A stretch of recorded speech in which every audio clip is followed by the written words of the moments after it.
It's September 5th. It's football season, but the Orioles have my attention because they are sitting in first place in the AL East, but just barely, though, with a lead. And I know you've got Orioles questions. So we've got a live mailbag edition. Get your questions in the comments to be answered coming up on this episode of the Locked On Orioles podcast.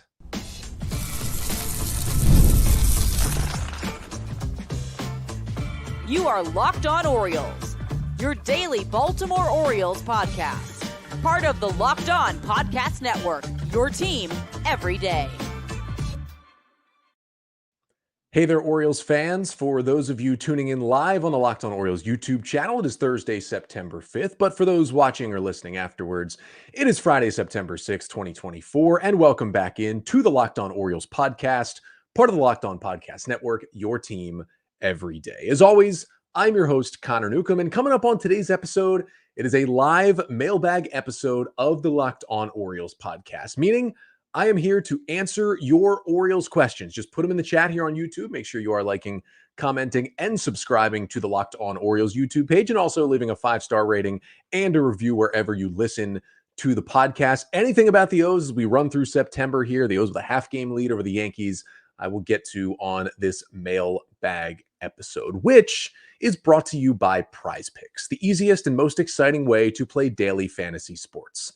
Just go to prizepicks.com/lockedonmlb and use code all lowercase lockedonmlb to win $50 instantly when you play $5. You don't even need to win to receive the $50 bonus. And that is at PrizePicks.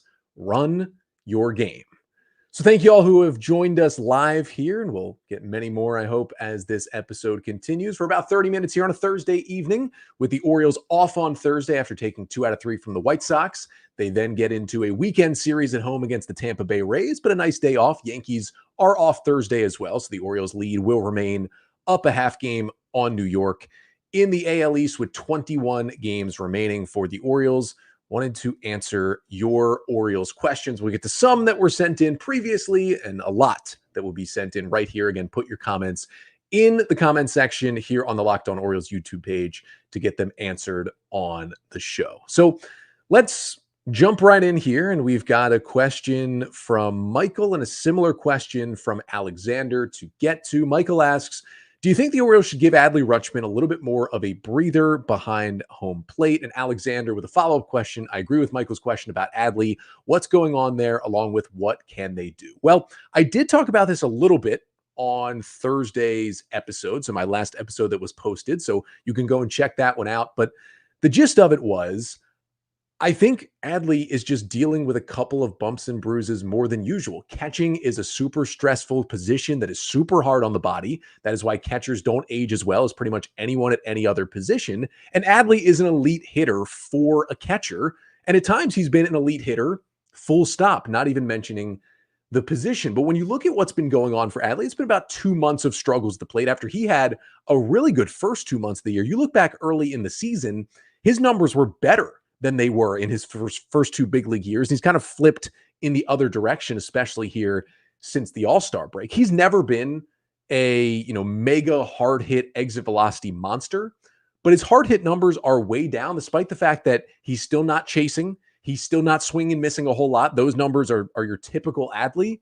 When you're doing everything right and you're just not hitting the ball as hard and because of that are not coming up with as many hits, that tells me either something mechanically is a little off, or, which this can lead to something mechanically being off, there's some sort of injury, some sort of nagging pain in there that Adley's been playing through, and he's starting to swing it a little bit better over the past few days, but overall, it's still been kind of tough to watch. And maybe some more rest can help. James McCann's been a better backup at times this year, but even with Adley struggling, McCann is still not the bat that Adley Rutschman is.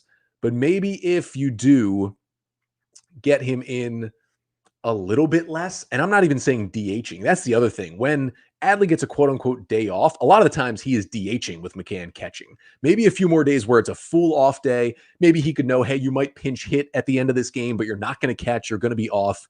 That could help a little bit more. It's also just sometimes your body doesn't react as well as does in other seasons to 162 games. Adley catches a lot because he's one of the best catchers in baseball. Maybe a little more rest, though, could help him turn things around as we get to the postseason. Question from Kyle here, who says, who should the Orioles look to replace Corbin Burnes next year if he does not re-sign? I've mentioned it on a previous mailbag.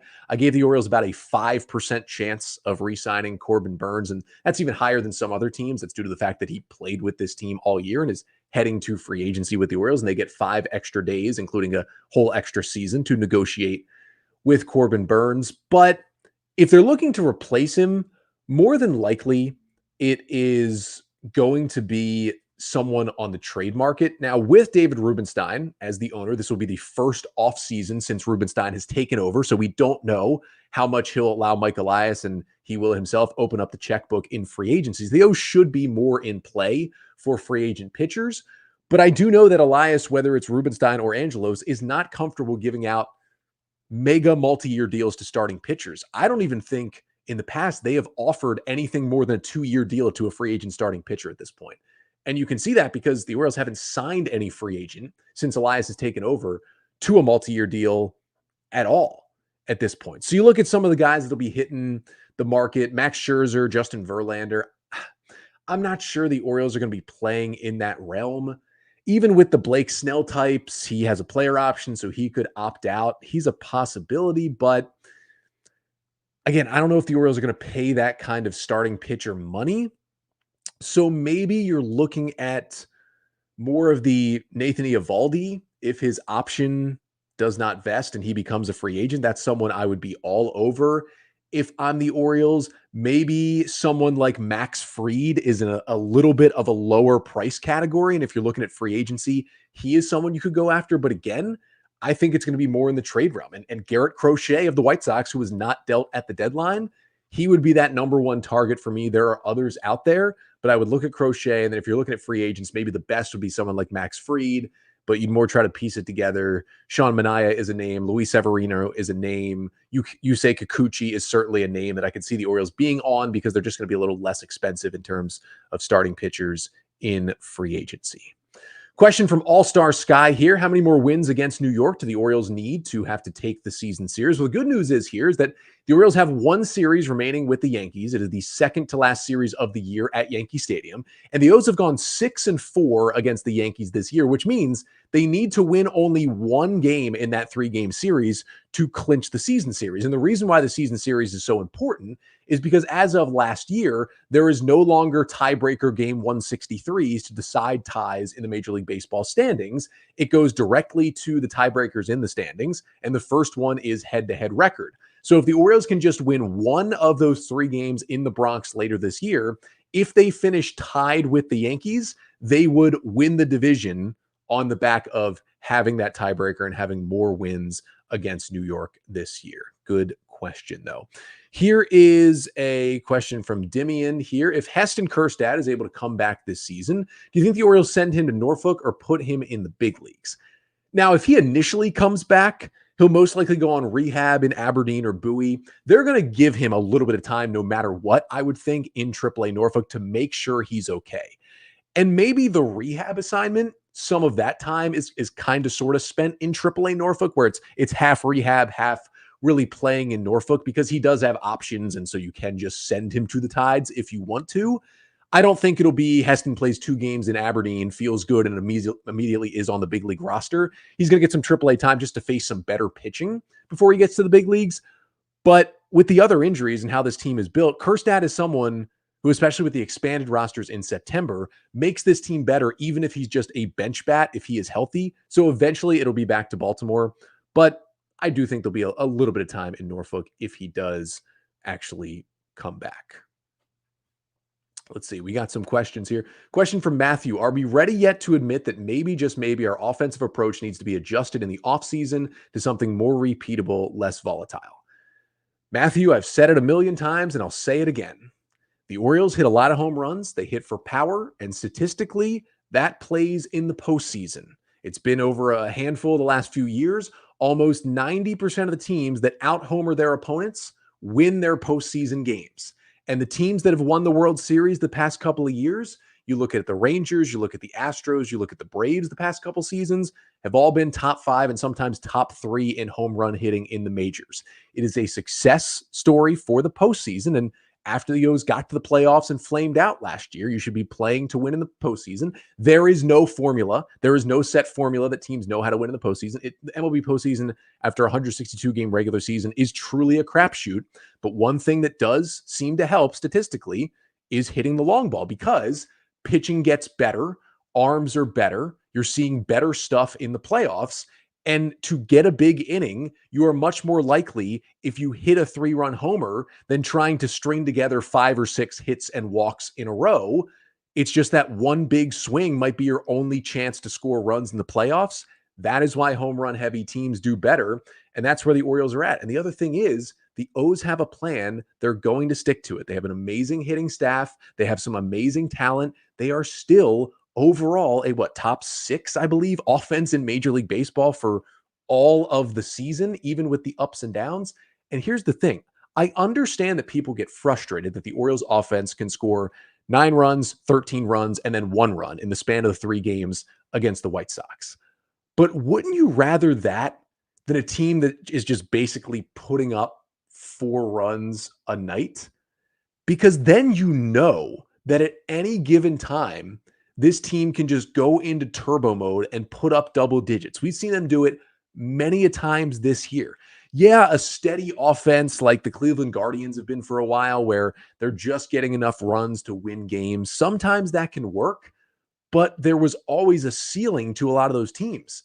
There's kind of no ceiling for the Orioles offense. And that is what I think could play well in the postseason. It's a little bit of a crapshoot again, but it's just about who gets hot at the right time. The Rangers were playing horrendous baseball. They blew a division lead hanging into the postseason last year, and they just got hot at the right time. They were not the best team, but they won the World Series.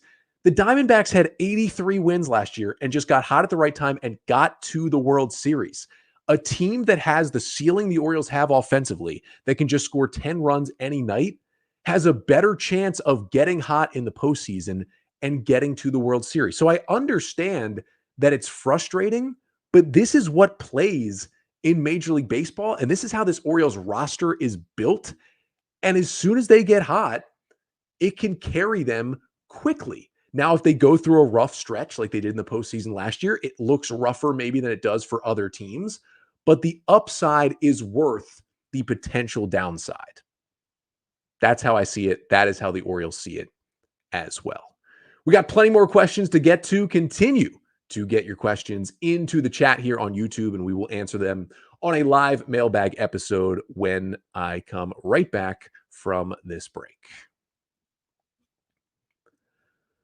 But first, this episode of the Locked On Orioles podcast is brought to you by Ibotta. It's summertime. It's still summertime, which means it's barbecue season. Stock up on all of your grilling favorites and earn cash back on every purchase when you use Ibotta. So you won't have to choose between burgers or hot dogs. You can get both. Ibotta is a free app that lets you earn cash back every time you shop. Earn on hundreds of items from groceries to beauty supplies, even toys. So you can make sure you're beating inflation no matter what you're purchasing. And the average Ibotta user, they earn $256 per year. That's a nice amount of cash in your pocket. You just save on thousands of brands, thousands of retailers, shop at your favorite places, earn cash back, save money. It's that simple. So right now, Ibotta is offering our listeners $5 just for trying Ibotta by using the code LOCKEDONMLB when you register. Just go to the App Store or Google Play Store and download the free Ibotta app to start earning cash back and use code LOCKEDONMLB. That's IBOTTA in the Google Play or App Store and use code LOCKEDONMLB. So we're back here on a live mailbag episode of the Locked On Orioles podcast. Thank you to everyone who is getting in their questions. We will continue to answer some here. Let's see. Walter with a question here. Follow up on the Corbin Burnes question. How will you consider the trade if the Orioles walk away with the comp pick? Will seem like they got good value and will be loaded with top-end picks if Cowser gets Rookie of the Year. Walter, I would kind of see the same thing. What he's talking about is the Orioles are going to offer Corbin Burnes the qualifying offer at the end of this year. It's basically like a 1-year, $21 million contract. If Burnes accepts it, well, he's back for another year. If he declines it, but then he re-signs long-term with the Orioles, that's great. If he declines it and signs with another team, the Orioles are given right around a second-round draft pick from the team that signs him, so they get a little bit of compensation if they lose him in free agency. The most likely scenario at this point is that they offer it to Burns, he declines it, he signs with another team, and they get the pick. And they also would get Colton Cowser, still the front runner for AL Rookie of the Year. He was on the opening day roster, so because of the prospect promotion incentive rules in the new CBA, O's will get a pick there too. So they'll basically come away with Joey Ortiz, DL Hall, and a compensation pick for Corbin Burns for 1 year and a compensation pick. The comp picks can kind of cancel each other out. So you're back to square one of 1 year of Corbin Burns for Ortiz and Hall. Absolutely a great trade by the Orioles. I know Burns has struggled a little bit, but he was just so amazing for the Orioles for most of this year. And hey, even with the struggles, they are going to go into the postseason with a true number one ace who has pitched in the playoffs before. And if he has a big postseason, that makes this trade a slam dunk for the Orioles. Kyle with a question here. Howdy, Connor. In your opinion, are there any major holes in the 2025 Orioles roster they may try to fill via offseason acquisitions? Kyle, I would say number one is the guy we just talked about, and that is Corbin Burns. Now, again, you never know, and the O's could absolutely re-sign him and bring him back, but the chances are they will not. And when you look at that, and you know how many starting pitchers are at least going to start the season on the IL, if you minus Corbin Burns, this is the Orioles, if healthy, starting rotation heading into next year.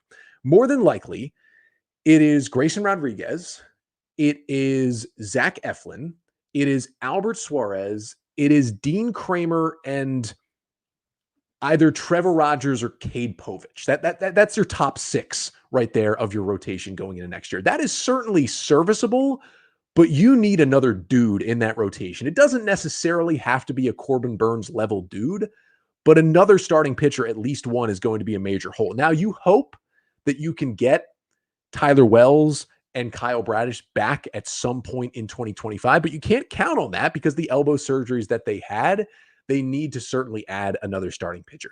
Getting Felix Bautista back means it's not going to be any major holes in the bullpen, and they'll trade and waiver claim and mix and match to find a pen. And really with the hitters, if you believe enough in what Heston Kjerstad can do, and you believe enough in what Coby Mayo can do, and what Jackson Holliday can do, and Jordan Westberg being healthy, I hope the O's bring back Anthony Santander. And if they do, they're pretty set hitting wise. So really it is at least one starting pitcher. Question from Thomas here. Who is your favorite Orioles prospect outside of, I should say, Jackson Holliday, Coby Mayo, and Samuel Basallo?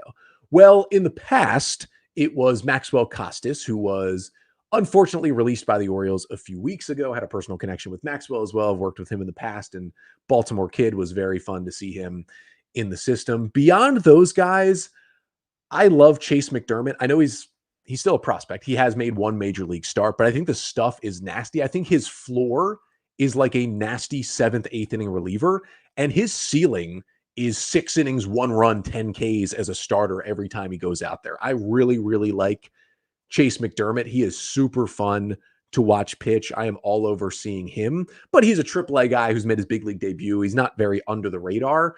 If you're looking for someone who is a little more under the radar and sneaky for this O's team, I love Reed Trimble. I've loved Reed Trimble since he got drafted. There have just been so many injuries. Trimble finally got to play some real baseball because he was healthy for most of this year, but I believe he just got placed again on the minor league injured list, which is very unfortunate. Hopefully it's something non-serious and he can come back. But when he's healthy, he's an outfielder with all the tools that I really do like to watch. Another question from All-Star Sky. Do you think when Felix is ready to come back, Brandon Hyde will limit his usage out of the bullpen? Well, first and foremost, the Orioles have said it again and again. Felix Bautista is not coming back this year, but he's going to be fully ready to go in spring training of 2025. And that is the good part here, because there's not any kind of rushing him back in the middle of the season.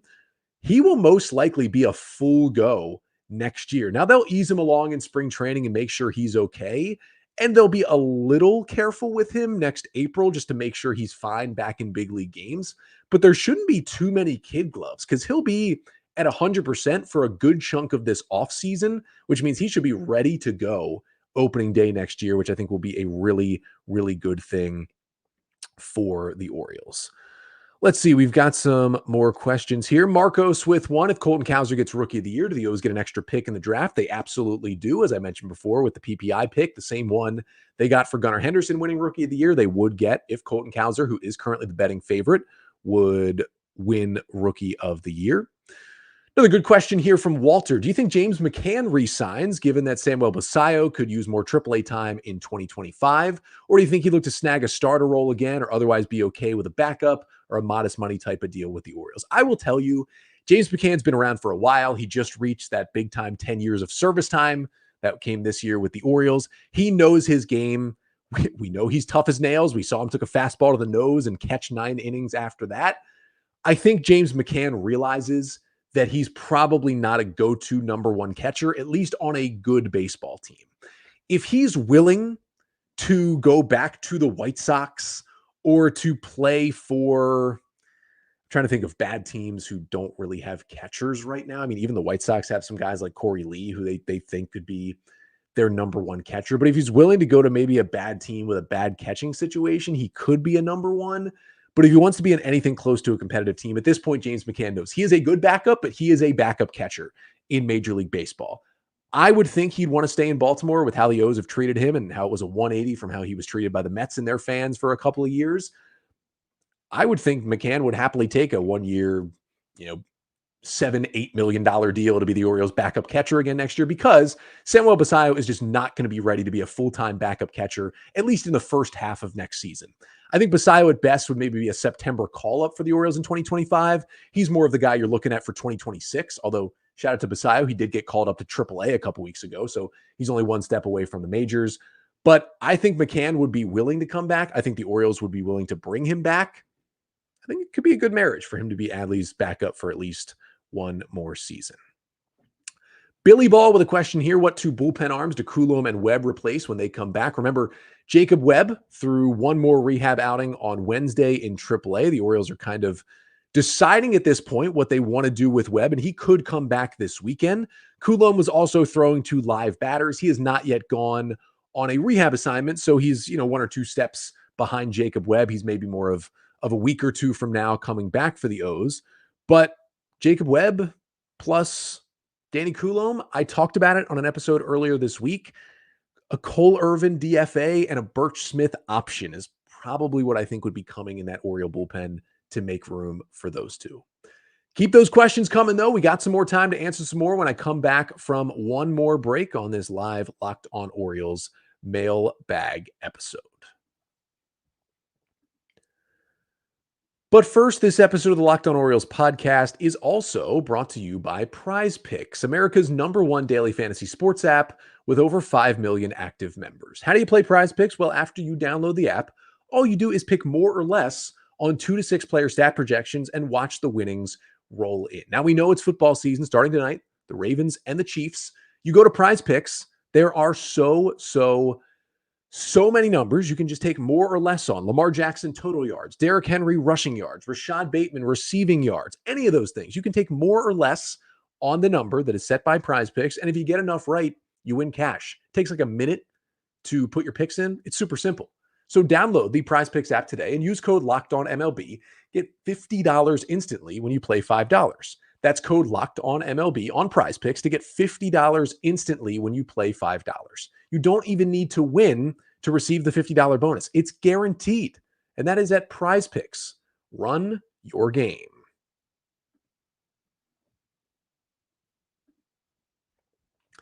Back here on a live mailbag edition of the Locked On Orioles podcast. Got time for a few more questions here. Continue to get them into the comments section here on the Locked On Orioles YouTube page.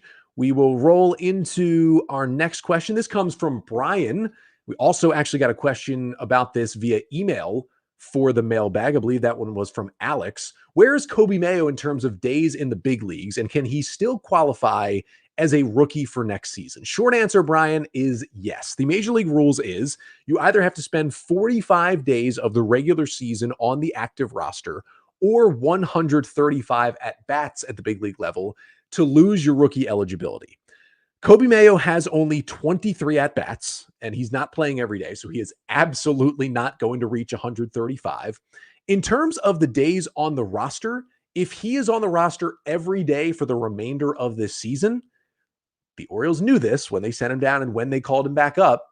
Mayo will only reach 43 days, not 45, the number you need to get to, but 43 if he's on the roster every day for the rest of the season. What that means is no matter what, Coby Mayo will still be rookie eligible in 2025, which means if he's on the opening day roster and stays on the team all year and plays well and wins AL Rookie of the Year, the O's would get another one of those draft picks potentially for that final.